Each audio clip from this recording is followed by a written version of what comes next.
Freud's theory of psychosexual development claims that as we grow up, we pass through 5 critical phases. Our sex drive, which Freud called the libido, focuses in a different erogenous zone at each phase. The phases are called oral, anal, phallic, latency, and genital. If our experience during any of these phases was traumatic, we might develop fixations later in life, such as neurosis, dependencies, addictions, or depression. The oral phase, age 0 to 1. In the first year of our lives, we discover the world through our oral senses. Our main pleasure comes from sucking our mother's breast or a bottle. The conflict that occurs now is the weaning from our primary caregiver. Hans is weaned off his mother's breast without trauma. Ernst's mother stops feeding him within 4 months of birth, which is too early. Ida is often left alone crying when she is hungry. Hans becomes a healthy and independent adult. Ernst suffers from trauma and develops an oral fixation. He tries to compensate for it by chewing gum all the time. Ida spends her entire life looking for the oral stimulation she was denied as an infant, and therefore develops a manipulative and addictive personality. The anal phase, age 1 to 3. The primary focus of our libido at this age is the control of the bladder and bowel movements. We have to learn how to use the potty. Hans' parents praise his attempts to use the toilet and encourage him to learn at his own pace. Ernst's parents force potty training on him too early and punish him for mistakes. Ida's parents neglect any efforts at potty training entirely. Hans develops a competent personality and a good and balanced relationship with authority. Ernst develops an anal retentive personality. He becomes an over-controlling and stingy adult with disgust for his own body and a tendency to obey authority. Ida develops an anal expulsive personality. She becomes messy, disorganized, inconsiderate of other people's feelings, and rebellious against authority. The phallic phase, age 3 to 6. Our libido now turns to the genitals as we discover the differences between the female and the male gender. The boys' conflict in this phase occurs as a rivalry with their father, also called the Oedipus complex. Ernst and Hans desire to possess their mother and fantasize about getting rid of their father. But they know that their father is stronger and fear being punished for their desire. Freud called this castration anxiety. Ida experiences penis envy. She believes that a penis is the key to power and domination and also wants one. Hans' father was very present during that phase. Later, Hans resolves this conflict by identifying strongly with him. He learns to take on a male role. As an adult, he respects both genders.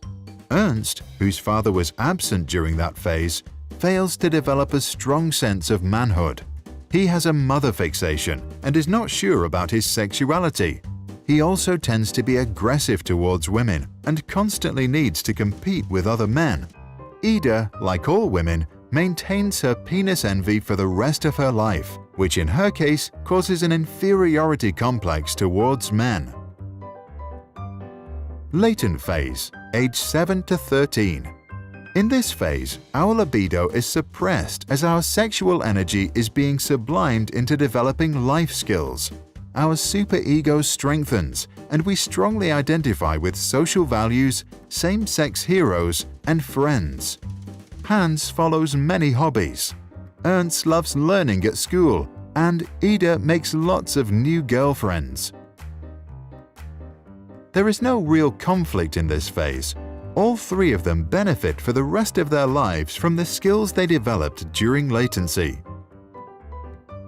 The genital phase, puberty to death.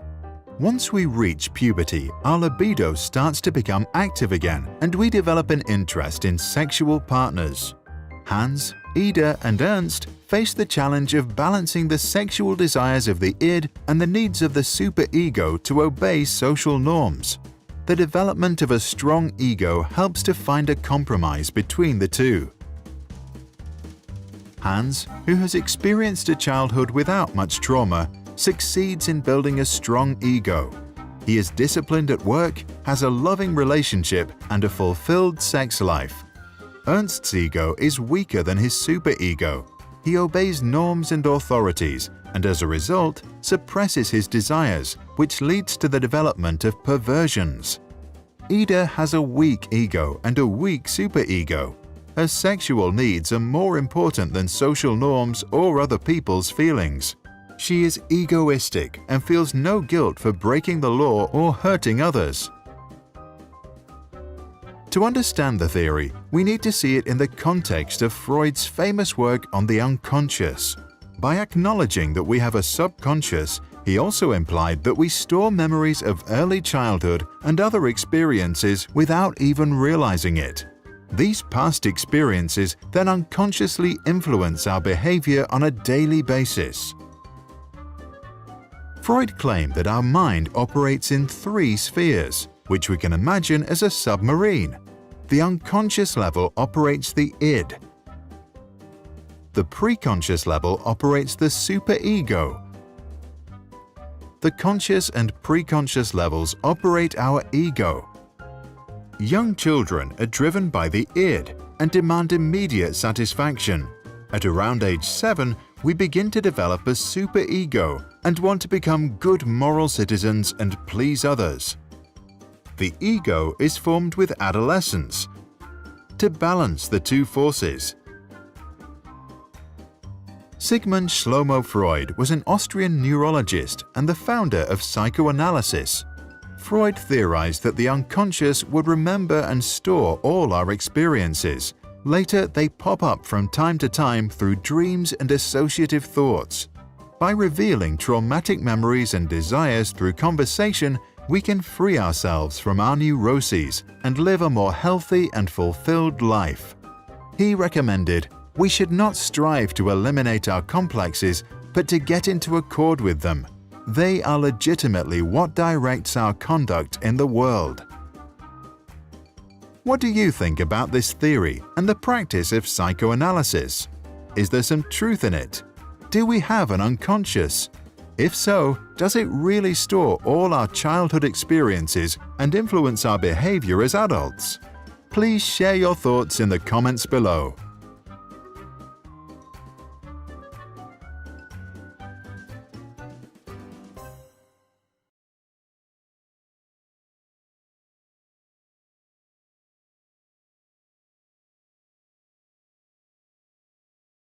Sprouts videos are published under the Creative Commons license.